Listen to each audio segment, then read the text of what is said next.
generate naming fund is 12.450 million. Kung mapansin niyo may kita pang 450 million pesos. Ang usapan po kasi namin sa mga IA namin, yung 75,000 na bigas na ibinenta namin sa DA, ay meron silang 6 pesos na share para sa capital build-up nila. So 6,000 times 6 pesos times 75,000 metric tons is 450 million pesos. Kasi kailangan ng capital build-up ng ating mga cooperatives eh. So ito, may capital build-up na, nakabenta ka pa ng murang 29 pesos rice.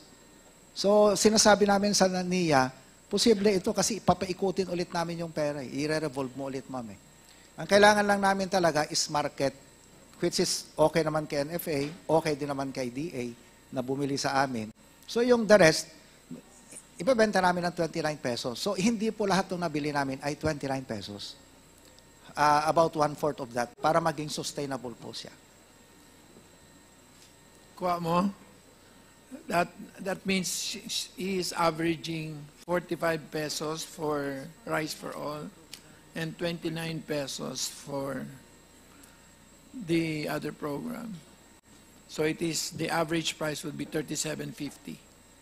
That is his real price. Assuming it's 50-50, Actually po ma'am, ang talagang target po niyang program na yan ay hindi lamang para mapababa ang presyo ng bigas. Ang number 1 target namin is para ma-convince namin si farmer na ilipat yung cropping calendar. Kasi kung hindi mo, kultura kasi ang pagtatanim sa atin, ang talagang pagtatanim natin is June, July. Nasabay kasi ang pagtatanim natin ng palay, ng main crop, sa tag-ulan, which is kultura yan eh. Sabi ko, NIA kami, may irigasyon kami, ilipat natin sa dry kasi kaya namin patubigan. Hindi po mapasunod yung mga farmers, so kailangan mong programa na ganyan para maipakita mo sa kanila na pag inilipat mo yung cropping calendar, pwede pa din at kikita pa rin sila. Kasi yun, to see is to believe yung mga farmers natin eh. Now, kapag na-attain namin yon, doon na namin mai-increase yung cropping intensity natin. Kasi in our estimate, kapag 2.2 lamang sana ang cropping intensity ng Pilipinas, rice sufficient tayo eh. Nasa 1.6 to 1.8 lamang po tayo. Simply because nagtatanim tayo sa tag-ulan na sisirain ng bagyo. So yung effectivity ng tanim mo, efficiency, walang 1 eh. So ililipat po namin yun ang number 1 na purpose niyan. Pangalawa po, is to organize yung aming mga farmers into yung economies of scale production para, again, yung utos ng ating Pangulo na makapture nila yung whole value chain. Kasi nga, pag inorganize namin sila, binibigyan na ni PhilMec ng rice, ng farm equipments at rice processing system. So, it's one way of us na i-organize sila at may kita sila. Kasi ang usapan namin ni NFA, ipapagiling yung mga palay na harvest nila doon sa aming mga rice processing system. So, hindi lamang ngayon magbebenta ng palay ang aming farmer, kundi bigas para makapture nila yung value added. So, maganda po yung program na ito, ma'am eh. Yes, sir. Yes, ma'am. To add to that, kasi halos 50% of our local production nasa fourth quarter yung harvest, 10 to 11 million. Ang harvest natin. So, kailangan talaga ma'am i-optimize yung production on the dry season. Kasi ngayon, halos 50-50 po. Meaning, talagang iiwas mo is part of the resiliency efforts ng DA with NIA na talagang yung cropping calendar, medyo yung kultura ng pagtatanim, i-adjust. Kasi ang farmer naman, magtatanim kung nandiyan yung tubig and very critical sa part ng DA, yung planning ng irrigation system, water system management ng NIA. Kaya si Sec natutuwa ngayon kasi ako po ay halos 25 years na sa DA o 21 kasi lumipat po ako sa ibang department. Pero yung coordination po ng DA program ng rice sa region saka sa central with NIA ngayon talagang very intimate, kumbaga, without the proper word. Talaga pong linggo-linggo kami nag-uusap po nila Secretary ni Admin Guillen para po maitama itong talagang malaking challenge to change yung mindset pero kailangan pong magsimula doon sa Science-based naman po yung pinagbabasihan namin dito ng NIA. And isa sa naisip nilang parang carrot na para mapasunod is yung ganitong klaseng programa po. So, in short, coordinated ang DA at NIA sa strategy na to. Okay. Next question. So obviously, ang strategy is to go full irrigation. Tama? Kasi right now, hindi fully irrigated ang lands. Di ba? So, ang supply natin is 13 million metric tons, but that is not on fully irrigated lands. Tama po? It's a mix of fully irrigated and not. Di ba? And so, at that, ang average cost ay 50 pesos per kilo sa merkado.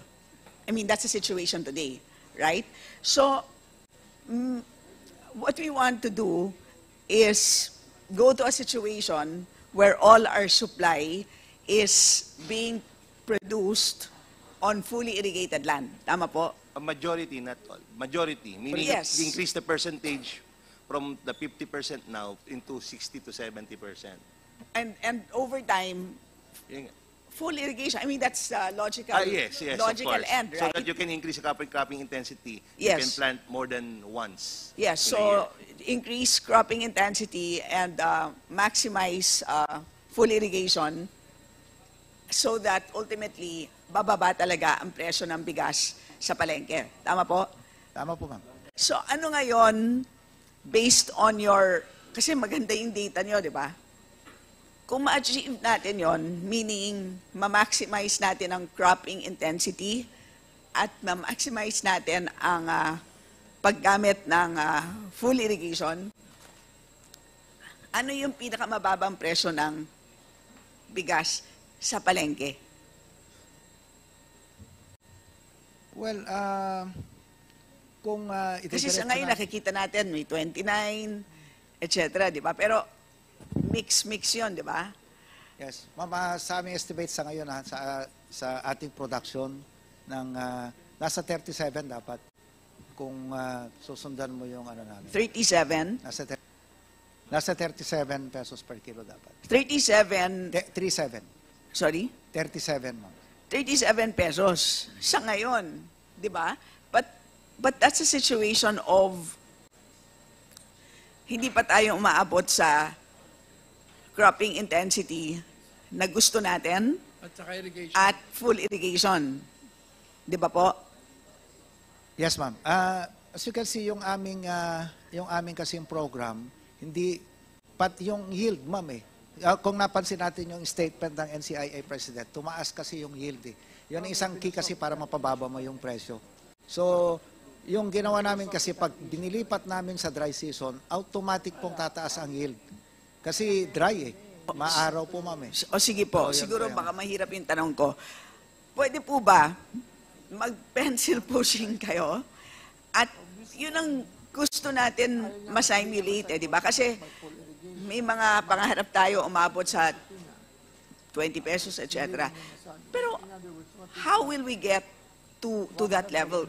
If it will entail cropping intensity of this much and to reach X% of lands na fully irrigated, at least we need to know kung ano yung target na yon. Tama po ba? Kasi kung makita natin na over 100% pala needed to get to a certain price level, ay imposible pala, right? But kung nakita natin based on our simulations, it is less than 100%, ay talaga palang very, very attainable. Yun naman ang gusto natin makita kasi maganda kasi yung ginagawa ninyo, di ba? Kaya lang siguro hindi nyo lang po pinupush yung simulations nyo towards what we want to know. So, kung pwede po, based on what you know today and based on your pilot experience, pwede nyo po bang lalo pang tignan ito? So, sa next po natin na pagkikita, pwede nyo po bang i-report yan? And one last question. Ito medyo philosophical. Ano po ba talagang ibig sabihin ng rice self-sufficiency? Kasi